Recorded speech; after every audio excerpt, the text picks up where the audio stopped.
It is a Wednesday night. You are 43 years old, sitting at your laptop after everyone else has gone to bed. You open your retirement account for the first time in months, maybe years. You hold your breath. The number loads, $10,000. You exhale. Part of you feels proud. Another part feels terrified. 10,000 sounds like a lot when you are staring at your credit card balance. It sounds like nothing when you think about retiring in 20 years and needing hundreds of thousands just to survive. You close the laptop. You pour yourself a drink. You wonder if you have already lost the game before you even started playing. Here is what I need you to understand. That $10,000 is not what you think it is. It is not a down payment on a mediocre retirement. It is not a consolation prize for starting late. It is a psychological inflection point that most people never reach, and the ones who do almost never recognize what it actually means. My name is Bobby, and I have spent an unhealthy amount of time studying the financial psychology of people who started saving late and still managed to retire with dignity. What separates the ones who make it from the ones who work until they die is not income. It is not luck. It is understanding what $10,000 really represents when you are in your 40s. Let me be brutally honest with you first. If you are 45 and you have $10,000 saved for retirement, you are mathematically behind. The experts will tell you that you should have 3 times your salary by now. If you make $60,000 a year, that is $180,000. You have 10. The gap is real. The panic is justified. But here is what those same experts will not tell you. The median retirement savings for Americans in their 40s is $45,000. Half the country has less than that. And when you dig into the data, you find something even more terrifying. Over half of American households have $0 dedicated to retirement. Nothing. They are walking toward a cliff with their eyes closed, singing songs about Social Security that will not pay enough to cover their rent. You have 10,000. You are not rich, but you are no longer standing at zero. You crossed a line that most people never cross. You moved from complete financial denial into the beginning stages of action. That matters more than you think. Let me explain the math that nobody wants to talk about. Compound interest is real, but it does not work miracles when you start at 45. If you invest $10,000 today and never add another penny, assuming a 7% annual return, by the time you are 65, that $10,000 becomes about $39,000. That is not retirement. That is a used car. The hard truth is this: $10,000 at 45 is not the same as $10,000 at 25. When you are 25 and you put away $10,000, you have 40 years for it to compound. That same $10,000 can grow to over $140,000 by retirement. You missed that window. The math does not care about your reasons. But here is where everyone gets this wrong. They look at that math and they give up. They say it is too late. They say they will just work forever, or hope their kids take care of them, or wait for some inheritance that probably is not coming. They stop contributing. They go back to spending everything, and 20 years later, they have nothing. The 10,000 is not about the 10,000. It is about the next 10,000, and the 10,000 after that. It is about the shift from someone who spends everything they earn to someone who invests a piece of every paycheck into their future. Let me show you what is actually possible. You are 45. You have $10,000 in your retirement account. You commit to adding $500 per month. Not easy, I know, but stay with me. $500 per month is $6,000 per year. Over 20 years, you contribute $120,000. Add that to your initial $10,000, and with compound growth at 7%, you end up with about $270,000 by age 65. Is that enough to retire? Depends. The rule of thumb is the 4% rule. You can safely withdraw 4% of your retirement savings each year without running out of money. 4% of $270,000 is $10,800 per year. That is $900 per month. Combine that with Social Security, and you might be looking at $2,000 to $2,500 per month in retirement income. Can you live on that? Maybe. Maybe not, but it is a hell of a lot better than zero. And if you can push that monthly contribution to $750, or if you can squeeze out one more year of work, or if you get aggressive and hit a 9% return by taking more risk early on, those numbers start looking very different. This is where the psychology gets interesting. When you have $0 saved, every financial decision feels pointless. Why save $500 this month when you need $500,000 to retire? It is like trying to empty an ocean with a spoon. The goal feels so distant that your brain writes it off as impossible and gives you permission to spend the money on something that makes you feel good right now. But when you have 10,000, something shifts. You are no longer starting from zero. You have momentum. You have proof that you can do this. your brain starts treating that account differently. It stops being an abstract concept and becomes a real thing that you are building. Researchers in behavioral economics have studied this. They call it the goal gradient effect. The closer you get to a goal, the more motivated you become to reach it. When you have 0 in your retirement account, retirement feels like a fantasy. When you have 10,000, retirement becomes a destination. You can see it. You can imagine it. Your brain starts working with you instead of against you. The 10,000 also changes how you see yourself. You are no longer the person who is bad with money. You are the person who saved $10,000. That identity shift is massive. It changes how you make decisions. When you identify as a saver, you start looking for ways to save more. When you identify as someone who is broke, you spend every windfall because that is what broke people do. Here is where it gets even more important. That 10,000 gives you options that you did not have at 0. Let me paint a picture. You are 47. Your boss is an idiot. Your job is slowly crushing your soul. You have been there for 8 years because you cannot afford to quit. You need the paycheck. You need the health insurance. You are trapped. But you have 10,000 in your retirement account and another 5,000 in your emergency fund. One day, a better opportunity comes along. It pays 15% more. It has better hours. It aligns with what you actually want to do. But there is a 2-week gap between your last paycheck and your first paycheck at the new job. Do you take it? If you have 0 in the bank, the answer is no. You cannot afford the gap. You stay in the job that is killing you. But if you have that buffer, you take the leap. You take the better job. And that 15% raise means you can now save $750 per month instead of $500. That one decision, enabled by having savings, completely changes your retirement trajectory. This is what financial advisors mean when they talk about liquidity and optionality. Money in the bank gives you the power to say yes to good opportunities and no to bad situations. When you are living paycheck to paycheck at 45, you are a prisoner. When you have even a modest cushion, you become a free agent. Let me talk about the mistakes that will destroy you at this stage. Mistake number 1 is lifestyle inflation. You finally have 10,000 saved. You feel like you made it. You start thinking about rewards. You deserve a vacation. You deserve a new car. You deserve to stop eating rice and beans and actually enjoy your life. I understand that impulse. But here is the truth. You are not rewarding yourself. You are sabotaging yourself. You are in recovery mode, not celebration mode. You are an alcoholic who just made it 3 months sober. This is not the time to test your willpower by hanging out in a bar. This is the time to double down on the habits that got you to 10,000 so you can get to 25, then 50, then 100. And here is the really insidious part about lifestyle inflation. It does not announce itself. You do not wake up one day and decide to blow your retirement savings. It creeps in. You get a 3% raise. Instead of increasing your retirement contribution by 3%, you increase your spending by 3%. You upgrade your phone plan. You add another streaming service. You start ordering takeout twice a week instead of once.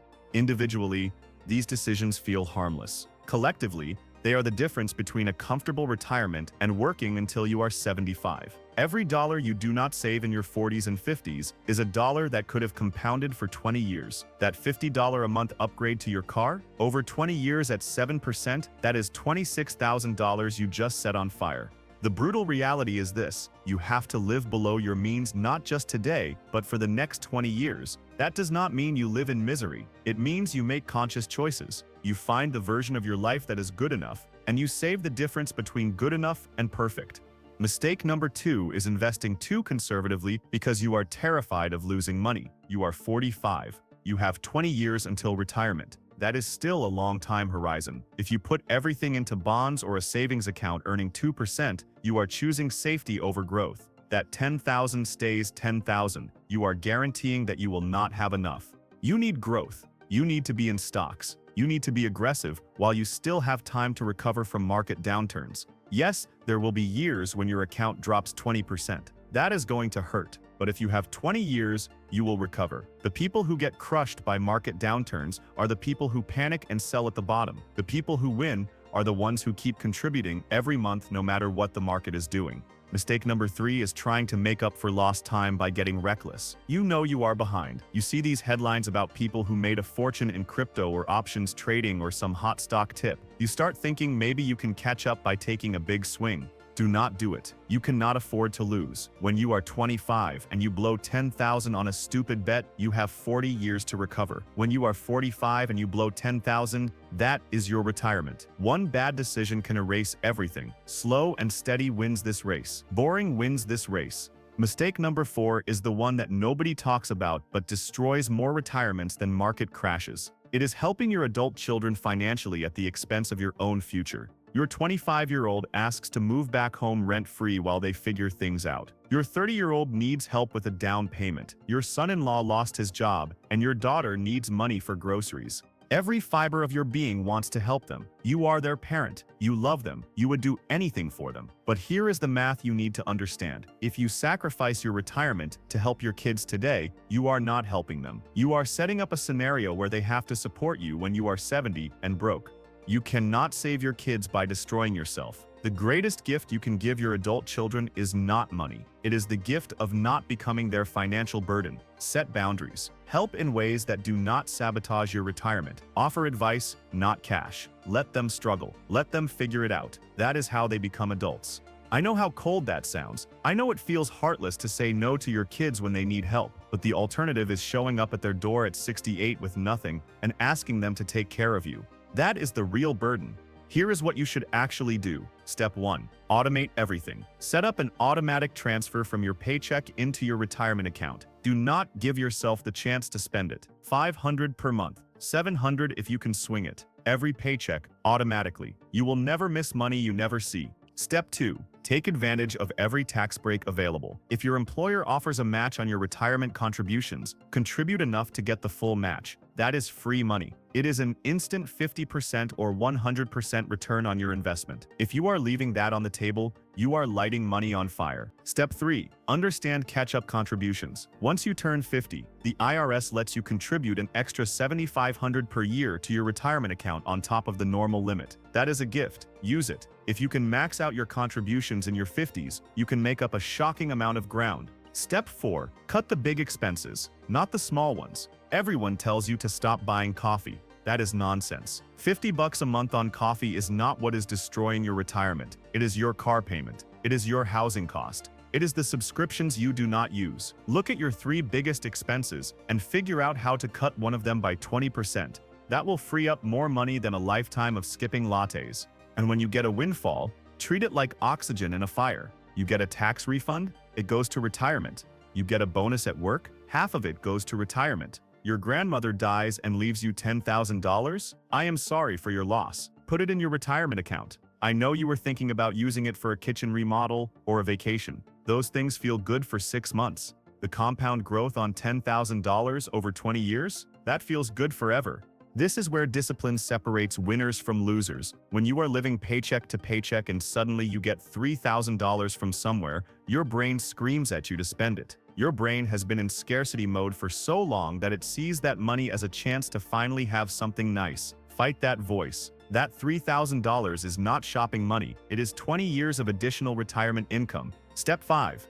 Think in terms of milestones, not the final number. Your goal is not $600,000. That number is so big it is paralyzing. Your goal is 25,000, then 50, then 100. Celebrate every milestone. You are building momentum. Every 10,000 you add is a brick in the foundation of your retirement. Let me tell you the thing that nobody wants to hear. Starting at 45, you probably cannot retire at 65 and maintain the lifestyle you have now. The math just does not work unless you are making a lot of money and saving an absurd percentage of it. But you know what? Retiring at 67 instead of 65 is not a tragedy. Working an extra 2 years when you are healthy and engaged in your work gives your investments 2 more years to grow and gives you 2 fewer years of drawing down your savings. And we need to talk about healthcare. This is the monster hiding in the retirement closet that everyone ignores until it is too late. If you retire before 65, before Medicare kicks in, you are paying for health insurance out of pocket. That can be anywhere from $600 to $1,500 per month, depending on your state and your health. That is $7,000 to $18,000 per year just to have insurance.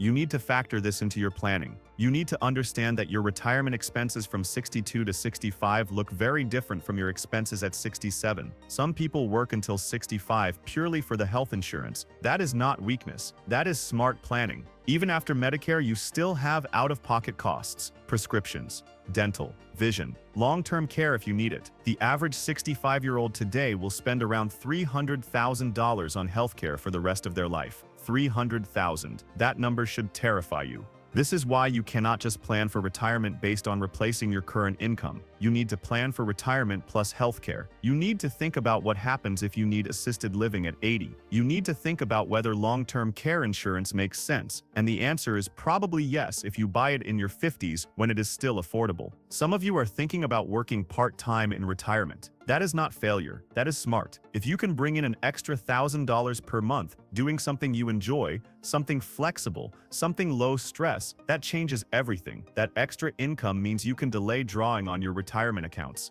It means your savings last longer. It means you do not spend your 70s eating cat food. Here is the uncomfortable part. Some of you reading this are not going to make it. You are going to hit 50 with $15,000 saved, and you are going to stop contributing because life got expensive, or you lost your job, or you decided you deserved a new truck. And at 65, you are going to have $40,000 in your account, and you are going to realize it is not enough.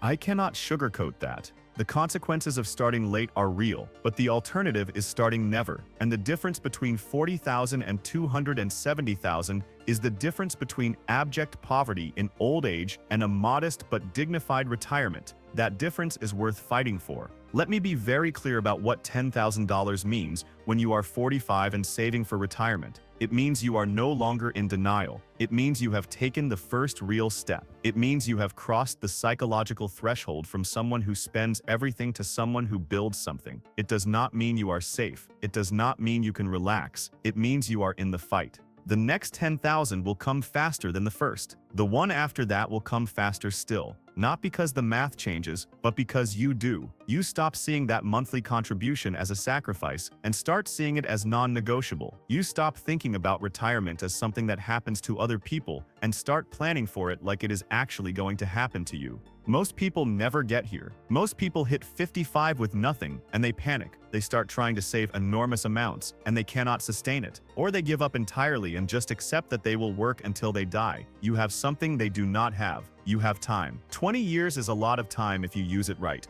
So here is what you do next. You open that retirement account. You look at that $10,000, and instead of seeing it as a failure because it is not $100,000, you see it for what it actually is. It is the seed. It is the foundation. It is the proof that you can do this. Then you set up that automatic contribution, $500 a month, more if you can. You do not negotiate with yourself. You do not make excuses. You do it the same way you pay your mortgage and your car insurance and your electric bill. It is not optional. It is survival. And then you forget about it. You do not check it every day. You do not panic when the market drops. You do not celebrate when it goes up. You just keep contributing, month after month, year after year. You let time and compound interest do their work. 20 years from now, you are going to be 65. You are going to open that account, and you are going to see a number that lets you stop working. Not because you got lucky, not because you inherited money, because you started with $10,000 and you refused to give up. And when you get there, when you finally hit that number that lets you retire, you are going to look back on this moment. The moment when you had 10,000 and you decided it mattered. The moment when you chose momentum over denial. The moment when you became the person who saves instead of the person who spends. That moment right now is more important than any investment return or any market timing or any financial strategy. That moment is when everything changed. That is how you win this game when you started late. You do not win by being perfect. You do not win by making up for lost time with some genius investment. You win by being relentless. You win by showing up every month with your contribution no matter how painful it feels. You win by treating your future self with the same urgency that you treat your current bills.